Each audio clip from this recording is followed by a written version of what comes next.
Hi, this is Pterodactyl, and I wanted to share with you the new Sacred Sites Tarot deck from Los Caribbean, and it is absolutely terrific. This is the back design. You can see the planet there. Get a close-up of that. Isn't that interesting? And here's the little white book that comes with it, kind of your standard one for Los Caribbean. What is very unstandard and very cool for them is looking at the card designs. You know, if you're familiar with their decks, you're used to seeing the name of that particular card put in like 6 different languages around the border of the cards, and some people find that distracting. You know, some people cut them off.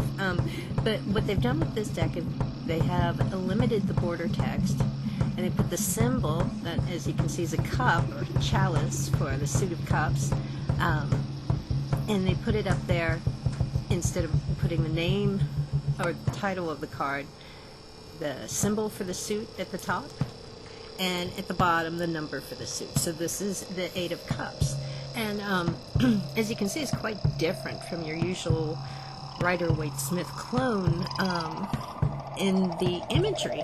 It's not kind of what you expect. You know, a lot of times with that 8 of Cups, it's somebody, you know, it's near water and somebody's walking away and leaving the cups behind them.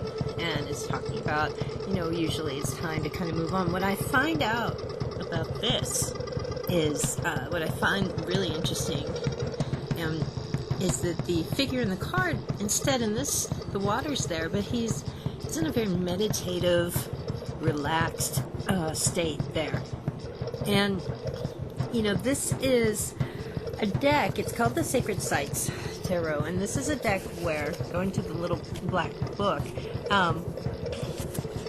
all of the cards are based on a sacred site, and some are, you know, ones that we found, and some are others that are, you know, seemingly mythological, because we haven't been able to find them. So, and the way the little white book is put together, you know, it gives you kind of an intro, Sacred Sites Tarot, Magical Places of the World, and it's really interesting.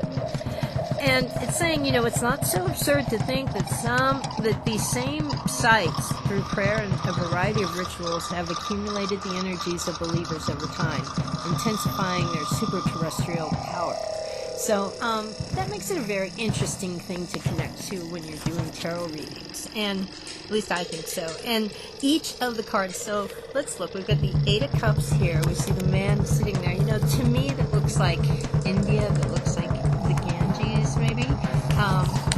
And we go and look in the book, and the way the book is divided up, you know, the suits are explained, but chalices, and they call it places of water, if you can read that.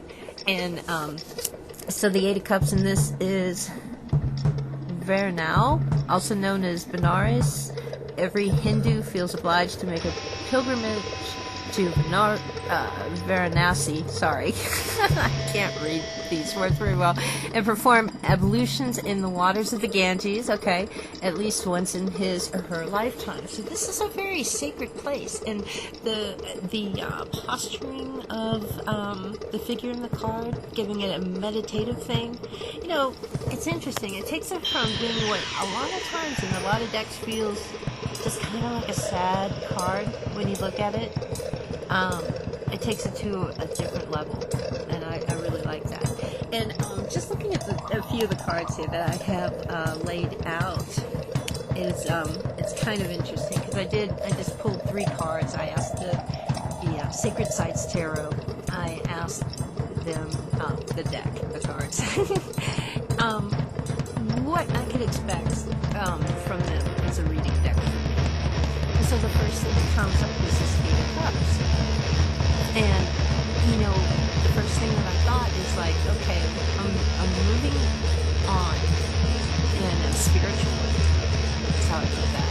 You know, and it's not something that, you know, I'm dreading at all. This is like, you know, and even looking at this, it feels like this is the energy that I'm passing through, really. So again, we have that movement. And then, looking at the next deck, it's a really interesting take on the Tower card. So the Tower here is depicted by a volcano exploding and see somebody trying to get away. And the site that card is connected to, and again, this is the tower card. And you can see, since this is a major arcana card, this is a symbol, and it's like that design. As you can see, that symbol in the corner is that same earth design that's on the back of the cards, denoting the suit, which would be the major arcana in this case. And the number at the top in Roman numerals, and then at the bottom.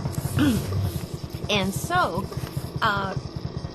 you know, it's an interesting take on the tower, because it is, as you might guess, because it immediately came to mind for me, and I'm sure it did for you, this is Krakatoa in Indonesia.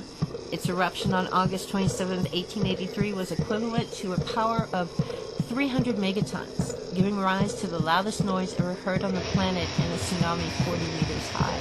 So that is a fascinating take on the tower, if you ask me. It's just gives you the feeling that it's a sudden, like an explosion or eruption of a volcano, and you know, you gotta get out of the way, you know. And this is like, you gotta save yourself, man. Just, you know, believe that you will survive this. And it also shows like a big change, you know. It's like a new world after the dust settles from the explosion of this tower. And then from there we go into, you know, amazing female figure here blowing a trumpet or something. I don't know, but there's like, this is a really gorgeous card. So I'm not even going to guess. I just don't know that Jericho. Okay, and it is Judgment of Jericho. Remember, the walls come tumbling down. So the Judgment card is associated in this deck with Jericho, the West Bank. According to the Bible, the walls of Jericho, besieged by the Israelites, collapsed thanks to the divine intervention of the God of the hosts. And that's how they put it in the little white book here. And, you know, I think that really gives rise to a lot of different thoughts about what the Judgment card can mean. And so taking this back to the question asked here about what kind of reading deck will this be for me? And who knows, if you get this deck, of course, ask it yourself so you know what kind of reading deck it'll be for you. But I think it's like taking me from this point of being kind of like in, you know, quiet meditation and wanting to move forward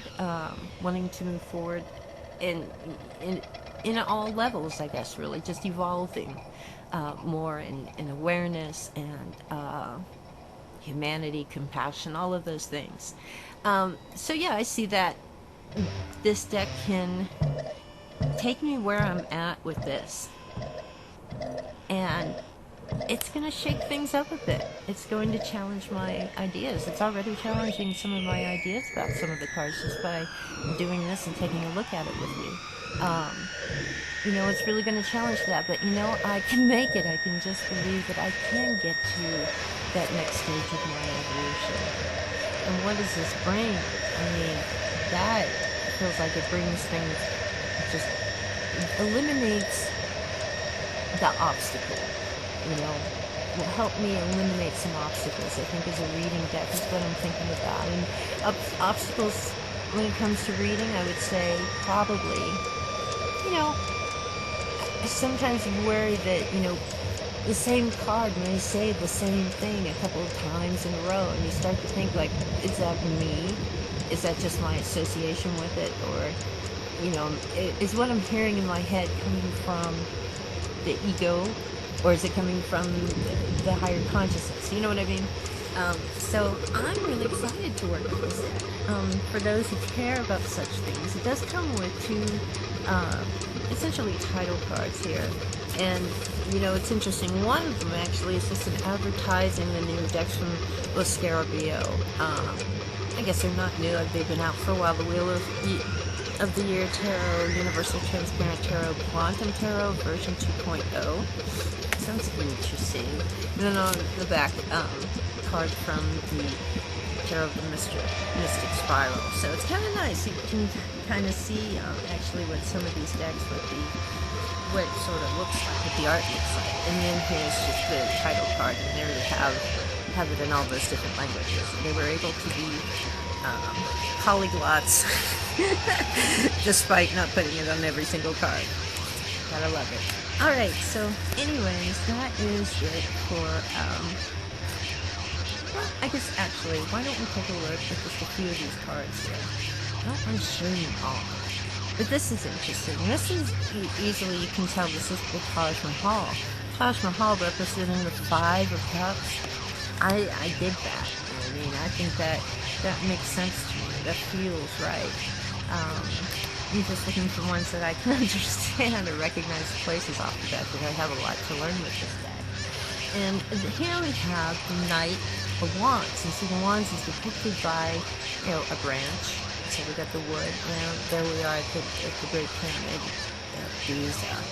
And interesting for the Knight of Wands. And you know, when it comes to these things where, you know, just looking through these cards a bit, I've noticed that I may not understand exactly why they chose the place they did for that particular card. You know, they don't really give much in a way of explanation about it. But for this, they say the Pyramid of Cheops, necropolis of Giza, Egypt. Some researchers believe that this was once a center for initiates of the religion of Osiris. So that's interesting to think that this is like initiating something that makes sense with the Knight, especially with Wands. And I don't know, it gives you something more to think about, and that's really what I like from tarot deck. And there's some really interesting surprises. Ten of Swords is one, and swords again are called places of air. You can kind of see that there. And for that, they chose the Castle of Wewelsburg, Germany. Heinrich Himmler made this esoteric headquarters of the SS. The castle was to become the center of the new world following the final victory. Well, thank goodness we know how that all turned out. But it does bring up a point about this, is these aren't all like, you know, this isn't like, you know, happy jelly bean land with this deck, you know. Not all these places are places that you'd necessarily maybe even, you know, want to go to. There's some darkness in some of these places. And, you know, I think that at least is true to the tarot. And for the Ten of Swords to be that particular place, it's kind of interesting. And I think in a way, for me, the first thing it brings up is just the reality that, you know, the limit, they didn't get as far, you know, as they had planned on getting. They were limited, you know, there was cracking, you know, and despite all of the energy in this card, it's really just about something that didn't go all the way. And with the Ten of Swords, you know, a lot of times for me, it seems to come up to talk about limitations that have been reached with something. Sometimes relationships, sometimes you know, endeavors of one sort or the other. So I don't know. I mean, that's the association, I guess, in a sense, I could make with this. Just like, you know, that works for me. So I think this is a great deck to check out, take a look at, and study. Nine of Cups is it's kind of really nice here. You can see the waterfall, but then there's a skull, you know. So just taking a look at that, like, what in the world for the Nine of Cups? You know, this is the wish card. I want it to be, you know, happy and, you know, excited. And for this, it's the Fountain of Youth. Ah, that's why we have that skull there. So it says, it is said that its waters heal all diseases and restore youth. Especially during the 16th century, many explorers set out to discover the mythical fountain. So this is a good example of a place that, the places that they include that aren't necessarily ones that we have found geographically, let's say. But, and interesting to have a skull with the Nine of Cups. I don't know, you know, it's really interesting. It's like, what's wishful thinking and what's truly going to replenish us. I don't know. Interesting take. Anyway, so this has been Pterodactyl, and this has also been my review, kind of, or sharing the experience, the pterodactyl experience of the Sacred Sites Tarot. All right. Well, I wish you all a 9 of Cups without the skull.